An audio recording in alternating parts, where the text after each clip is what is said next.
Sarina Fazan, and we're coming live to you from my office, and I'm so thrilled to have Rachel Barcellona here with her mom, Barbara. Rachel is the reigning Miss Tampa, right, for the Miss Florida America system. There's so many different systems, so I want to make sure, well, there's not too many, but I want to make sure that I have the right system, because I met Leah, what is Leah's last name, Barbara? Roddenberry. Yes, Leah Roddenberry just the other day at a Robert Clark lunch. She was so delightful, and she's a Miss Tampa as well for the other system. But today we are talking to Rachel, and Rachel has made history. I'm talking really loudly because of the microphone situation, but Rachel has made history as the first known autistic beauty queen, right? Miss Tampa. Yes. So Rachel, tell us about that. Okay, well, you might have seen my Now This video. It had over 5 million views, but it documents my journey as the first autistic competitor in the Miss Florida pageant, and I went as Miss Tampa, and they said I was the first known autistic competitor, and I was so happy to do that. I love inspiring people, getting on that stage and showing girls that they can do it.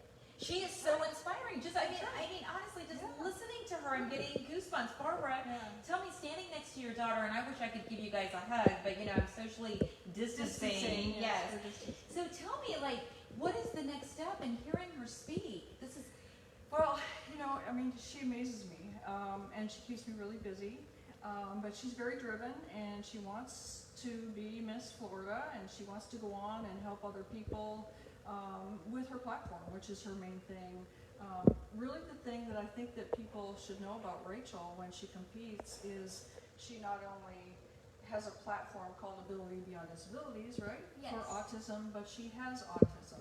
So it's kind of unique that a competitor lives their platform, and she'll tell you that that's why this is important for her, and she loves to hear from all of the younger contestants and hear that they're really doing great things and being inspired.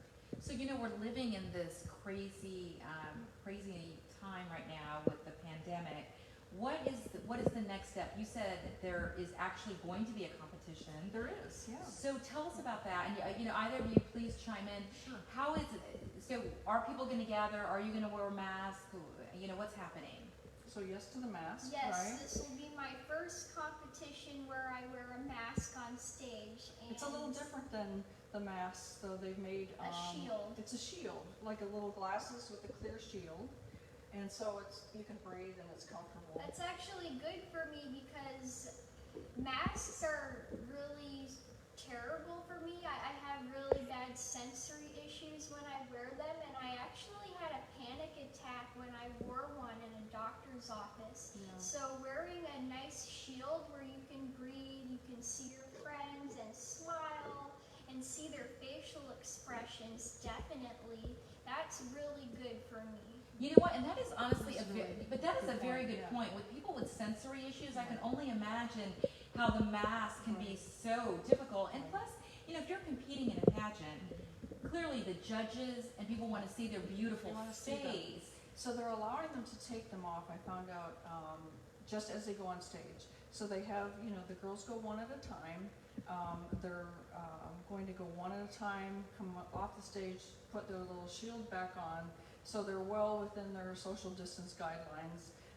They're only allowing basically the girls and the staff and a few people in the ballroom because it's limited to the state guidelines, so they're following that.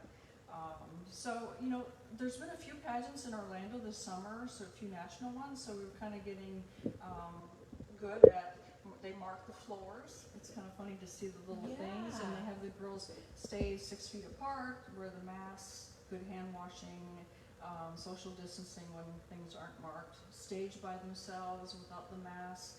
Even the judges are separated.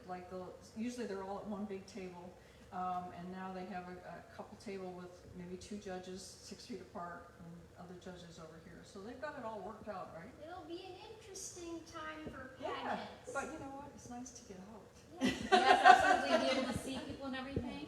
So, do you know how many people could be competing in this pageant potentially? In her division, there's 22. So it's pretty good size, and there's girls that have competed before many times, and there's some that haven't. Right, Rach? Yes. Yeah. So it'll be fun. It'll be fun. It sounds it. And so, what happens after this September 4th weekend competition? The person who wins moves on. Right. Right, Barbara? Right. So they have actually two pageants running back to back, kind of on that weekend. They have a Mrs. and they have a Miss. And so normally they run them together so the girls can all get to know each other. But this year, because of COVID, they're doing Mrs. on Saturday, Miss on Sunday. So, there's not going to be as much interaction. So whoever wins Mrs. and Miss goes to Las Vegas, and they're Mrs. Florida or Miss Florida for America. Both of the ladies will go on to compete on the Elvis stage. Yes. Which she's hoping she can do because her dad is a huge Elvis fan, Yeah, right? super cool. The pageant owners, David and Jackie Siegel, own Westgate, and they generously put the girls there, and they have a really phenomenal production.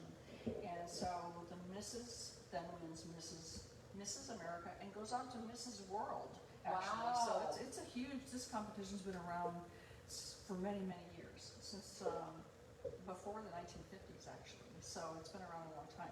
The Miss will then become Miss for America.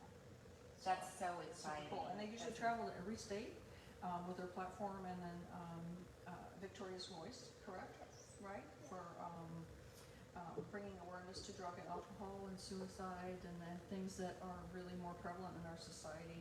Rachel has a really Yeah, what is your platform, Rachel? Is it to spread the message about autism?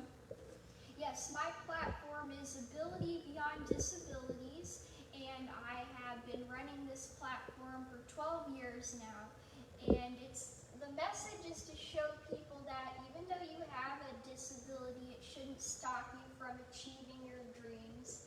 And combining that with Victoria's voice, it would sort of amplify the issues we face: drug and alcohol abuse, suicide, mental health. That goes hand in hand with disabilities, and I think I would have a unique voice to bring to that. You absolutely will and do. And I just want to let you know that you are so beautiful on the inside and the outside. In fact, we are highlighting her story for Autism Shifts. Vicki Westra is, I think the woman is just so amazing. She founded this organization, so make sure to look for my Share Your Story. That will be coming out very soon. I've also asked Rachel to be on a podcast with us, but we certainly appreciate you taking the time, coming to the office today, and allowing us to do this Facebook Live. And again, I would hug you. The struggle is real for me. The struggle is real. One day I will be able to hug people again. But thank you so much for watching, and we wish you the best of luck. Thank you so much. Bye, Tampa.